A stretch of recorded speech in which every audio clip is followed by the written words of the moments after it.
Yay! Our first sort of Q&A OCD IOP. Well, Yay! welcome everyone. We got a lot of really wonderful questions that we look to answer for you today to help decide whether our intensive outpatient program for OCD is a good fit for you or a family member. Yeah, so we put just a general question out to the masses of what questions would you want answered about a higher level of care. So we got some. I'm going to read them off, and then Lori and I can chat about them. So I would say, like, Lori, our first question is going to be, what are the qualifications and background of the clinicians involved in our program? Yeah, so we have a much smaller program, which consists of Jennifer and myself and a variety of other peer support specialists and people who do things other than therapy as well. But for the majority, you're working with clinicians who have master's degrees and higher, and some clinicians are pre licensed and licensed as well. But all of us have been working with OCD more specifically on a time range of anywhere from a year to 15 years. So you have a wide variety. Also, what we're doing is working in those groups and those formats interchangeably so that you get a wide variety of our different personality styles, our um, gosh, I just forgot the word, our perspectives on Yeah. OCD and like the different ways that we work with ERP. Yeah, I would agree with you, Lori. It has been so helpful for past group members to see sort of like us working together within the group content and then also like sort of like separately, just to kind of showcase like there's different ways to go about ERP and also still reach OCD like recovery. So I think that like our variety of experience in this specialty has boosted our program. I would like to boast about that. So, Yeah, no, I totally agree. I think there's kind of an interactional style, and people get an opportunity to be like, oh, yeah, I agree with yours, but not yours. And it doesn't really matter as long as you're getting the information that you need. So there's those experience levels kind of bring in a lot of that energy too, even though you may think like, oh, I don't want to be working with the person who's only like a year into the process. It's really about a lot of like what we're bringing to the table for you versus you're not going to be coming into a group with someone who's like, well, I don't know how to help you with that. So, I mean, I think that's a really reassuring thing. It's not so much about the experience, but the interactions with the professionals you're working with, and that weaving in day to day throughout program that you're like, hey, so and so said this. What are your thoughts about that with what we're talking about? We already know what they think. We already know what they mean because we're used to working closely together as a team. So I'm sure that's what you experienced too, Jennifer, and in your absolutely. groups. Yeah. Yeah, yeah. No, absolutely. And I have some other comments, but I think they're going to align a little bit more with some of our other questions that we got. So I'm going to hold on to my other comments in regards to this, so we don't get stuck on this one question, because we got quite a few. So I want to keep rolling. So let's talk next about like what is the duration and frequency of the IOP sessions. And I think that we've also kind of sometimes depending on the members' availability or also like their own work schedule, like we try to be somewhat flexible, but for the most part, we're aiming for like around 8 hours of therapy a week for the 3 week duration of the program. Yeah, so the total program ends up being 27 and a half hours, and that's inclusive of time that we're spending on additional things. Part of the program is that you are going to get to work with family, and I think somebody asked that question, so we'll get into that a little later. Is 27 and a half hours, and you're in group anywhere from an hour and a half to 2 hours each of the days that we run. We've had a combination of different programs running 11 to 1, and we do have certain days that that is our programming. And then sometimes we have groups that run 4 to 6. So we've been trying to kind of balance those out, and depending on the group members, we'll kind of cater that to each person that's running for that program. And then that program will run for 3 weeks. So that's Okay. kind of the duration of that. Yeah. Well, and we also run it only Monday through Friday. We don't hold any weekend hours. Correct. And we've also included which is kind of newer, I would say, over the last like 6 months, of a hybrid format of Yeah. our program, including like in person and also virtual. In person is at our Lakewood, Colorado office.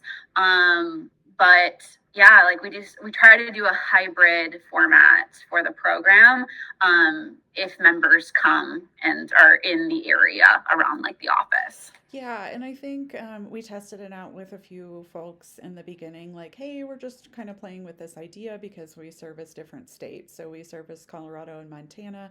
We do service Wyoming, but they're not able to do our 3 week program. We'd have to run an individual program for them. Um, you might think it's weird talking with people, including Jennifer, who's in Kansas, Yeah. talking with other people who are like a computer screen and you're just like looking at them and they're sitting on a chair. It after about 5 minutes and after the very first time, you're like, yeah, as long as we don't have any internet issues, so haven't hasn't been a huge problem. You really No. don't even notice that that person isn't there. So you just kind of like most of our members have been like, yeah, that wasn't bad at all. I forgot that this person wasn't even there in person. Yeah. Yeah, we've gotten very good about sort of the intricate, because yeah, like I join all of the sessions virtually because of being in Kansas. But yeah, I think we've gotten really good about making sure it doesn't become a barrier or a distraction for the group members. Yeah. So yeah. Okay. Our next question is, what does the program offer, does the program offer individual therapy sessions, group therapy, or a combination of both? We do not. So sometimes people choose to work with members of our team, whether or not those clinicians are running our IOP at that time or not. We're also working really closely with your clinician that you already have a relationship with, so that is one of the requirements is that you are still seeking individual therapy with a person who knows you better than us and that we're going to get to know you in 3 weeks. And we need their support and we need that commitment from you to continue your individual therapy and integrate the things that you're learning in program. So that's a no. Yeah, absolutely. Okay. I don't think I have anything to add to that. You said it so beautifully. Thank you. I don't think I have anything to It add was to a that. long way of So. saying no, but that was a no. Sometimes people choose to work with our team afterwards, but that's really not our intention. Our intention is to serve the needs of our community with a higher level of care in rural areas in rural Colorado and in rural Montana as well. Yeah, and Lori, we've always kind of seen our OCD intensive program more as like a boot camp, like helping you just get over like the hump that you're currently at with your treatment. Which is why it's also a 3 week program, because it's much shorter than lots of other IOPs offered across the country. We've always kind of thought of it as like, let's like help you get over this hump. Let's help you like sort of like give you a little boost to what you're already doing in your OCD and ERP treatment. Yeah, I think what we find sometimes is that you're not being pushed enough, that maybe your home environment might be triggering. And there are people that we have to decline for our program and send to higher levels of care, such as a partial hospitalization program, inpatient, residential. We're not always the best fit for everyone, but it really is to kind of get you past that launch point. We dig in really deep on a lot of different components that many of our participants in the program have like not heard of some of the pieces. I don't know how to say that without kind of like going into detail, but they're like, "Oh, I've never done this before." So there will be something, even if you've heard about it. There is a different way that we do it to deepen the work that you can do or create more value around the exposures that maybe you already have been doing, but they're not producing the results that you want, or you're not getting through the fear, or like something is holding you back, and we help you uncover that. Yeah, absolutely. Well, and I think you gave us an easy lead into our next question because our next question is actually about the aspects, the modalities, like what is included, like what is our framework of our program. So let's just jump right into it in that sense of like we've talked a lot about ERP. So ERP is a big component of our program. But we also like to include like self-compassion and acceptance and commitment therapy, mindfulness techniques, we like to include a lot of those to help balance clients. And I would say that from my experience, I see a lot of like sort of like surface components or even just like brand new eyes open. I didn't know this was a part of a therapy approach Yeah. is with like more of the acceptance and commitment therapy, mindfulness techniques. I've seen that with like some clients that there's like just been lots of focus on like the ERP. And I think that like our program gives a good balance. Yeah, and also, sometimes in ERP you can focus way too much on the exposures and not enough on the response prevention piece. And Mm-hmm. also, like textbook exposure and response prevention, like sometimes people just aren't conceptualizing it the way that works in their lives. So, we're helping you integrate that a little bit more, to help you understand it better, not from like, I read this in a book perspective, but like, what does this mean in your life? What does this actually look like? How can it be effective? We have included more somatic elements of our program to have body workers and people who understand, like, so somatic is like soma is the body, and understanding kind of the mind body connection way beyond mindfulness, Mm-hmm. self-limiting beliefs, etc., and like learning to be in your body, because that is extremely distressing when you're trying to do exposure work and you're like, what do you mean I gotta sit with it, like what does that even look like? We Yes. help you with that. Our other practitioners help you with that. Not everyone in our program is a therapist, but these are very therapeutic pieces to help you kind of like have those integrative components that are not included in CBT or ACT. And also peer support. So these would be some of the participants in, as practitioners in our program, have like walked the walk. They've done the work that you've done, and they're Mm-hmm. not just, you know, like telling you what to do. They're really helping you understand how to shape your experience and how that's shaped your identity, etc. So, um, therapeutic modalities, other than those pieces, I would say there's like a sprinkling of inference based cognitive behavioral therapy just to help you understand kind of what that means. But it's really a dip your toe in. This will help you expand a little bit. I would say some DBT components and a lot of just like coping strategies, relapse prevention, etc. Those are some that come to mind. Yeah, no, and I would say that like and this kind of leads me into sort of like our next question, but I'm going to say it before I say our next question. That our goal a lot of the times with the program is like we want to arm our clients and our members in the program with new skills or at least a new perspective or a fresh like a freshening essentially of a technique that maybe they've heard about, maybe they've even worked with for a while, and it's just like it's kind of stuck. Yeah. Like a lot of the times, like we want clients to leave with like sort of like this re-energized, fresh perspective on these techniques or learn something new, feeling more confident Mm-hmm. moving forward in their treatment. And the reason why I said this leads us sort of into our next question is how the progress is monitored and assessed throughout program.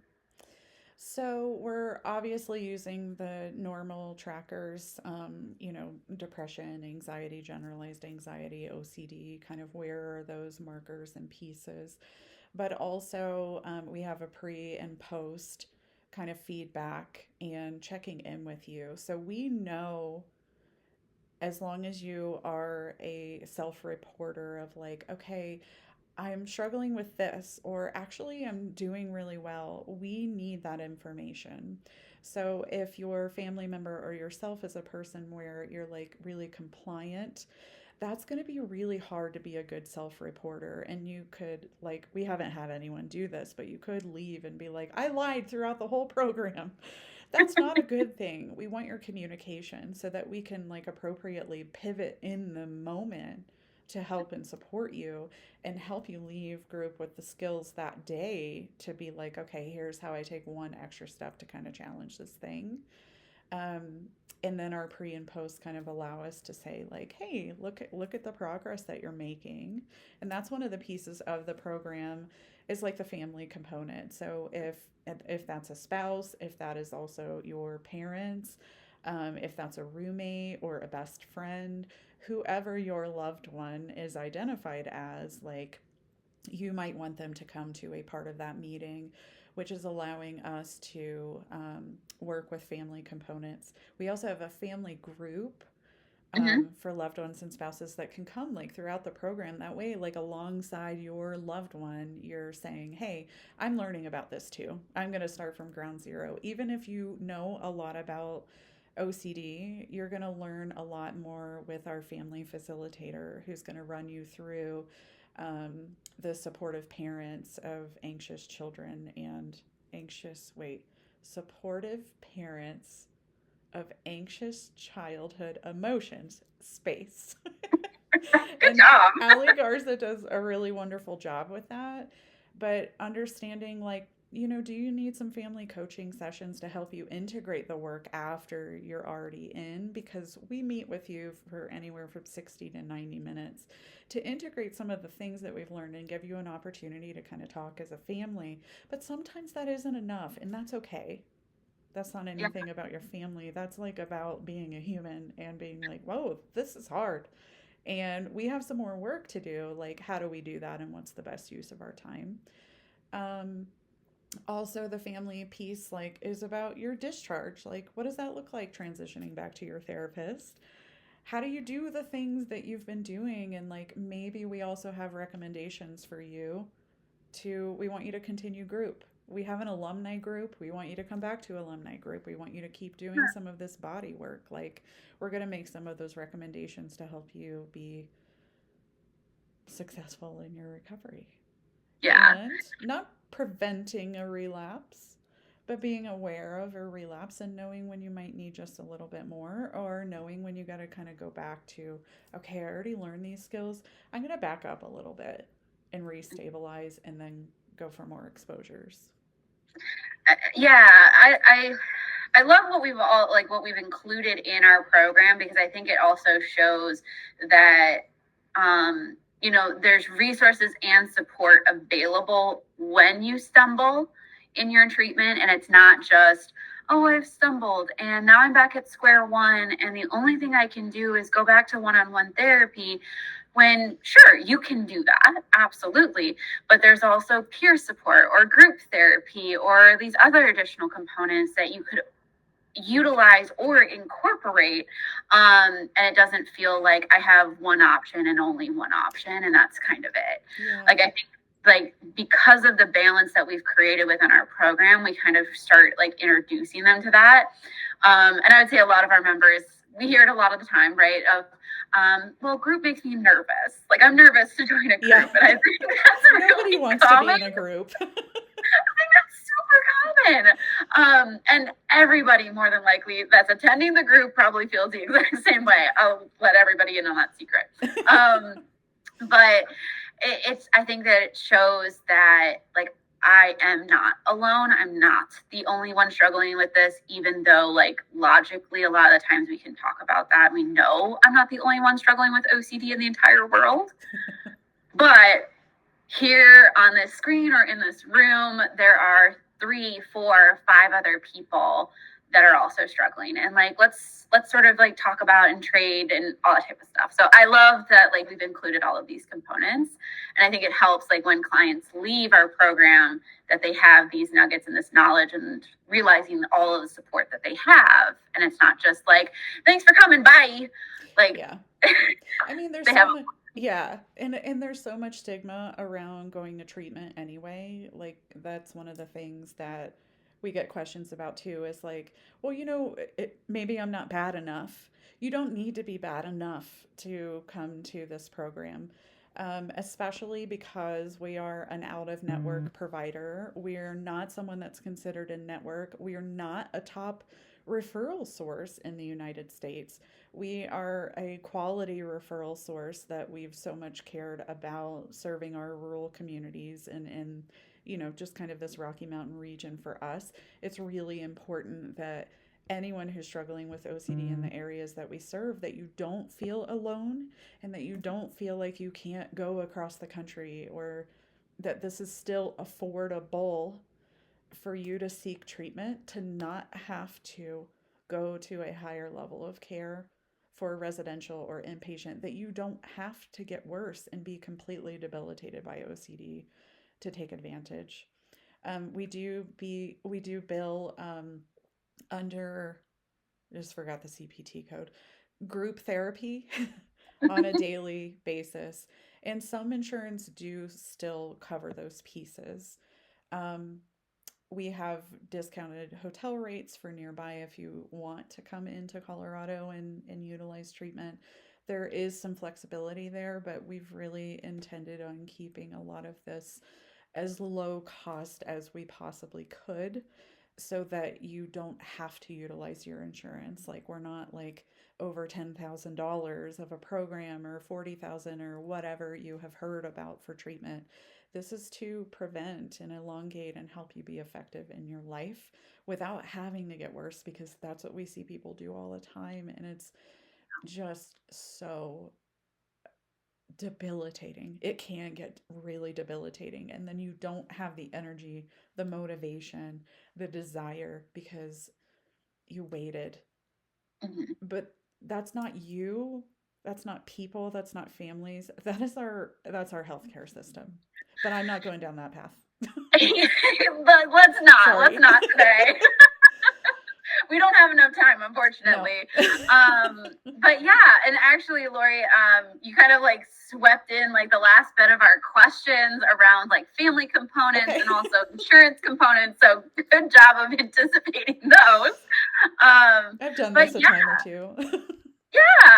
I mean, I would say a lot of these questions we get a lot of the time, and they're like heavy hitters. Like people want to know the answers to these questions because of, is it going to help me? Can I access it, and is it going to help me because I need help? And like I think that like we've touched on some of the questions. I mean, this is our list of questions for this video today, but I know that there's loads more that Lori and I get almost on a daily basis of like, what does the program entail? Like, what's the outcome? Like, what does it look like? And can it help me? And can you tell me if it's going to help me? Like, there's a lot of questions that we didn't talk about today, that I think that maybe we should probably do a part 2 to this Okay. video. Yeah, we But totally can. I think that this is at least giving us a good start of like some of the top questions that we get a lot of the time about our program. And so I think it's a good start. But yeah. Thank you. Yeah, thanks for asking me the questions, and thank you to everyone who submitted the questions to us. And please keep sending them over. That way, we can answer your questions and help you get your loved ones care, your spouse care, or your self care, because it's beautiful. And I agree. yeah. Well, I don't know cool. what else to say. Well, thanks so much, Lori, for chatting with me. And until part 2. Thank you. Thanks. Okay. Have a good day. That took Thanks. longer than I thought, but super helpful. I think it's good. It's about like a little over 25 minutes, I'm guessing. People can That's fast pretty good. forward. Yeah. Okay. Have a good session. Thank you. Bye. Bye.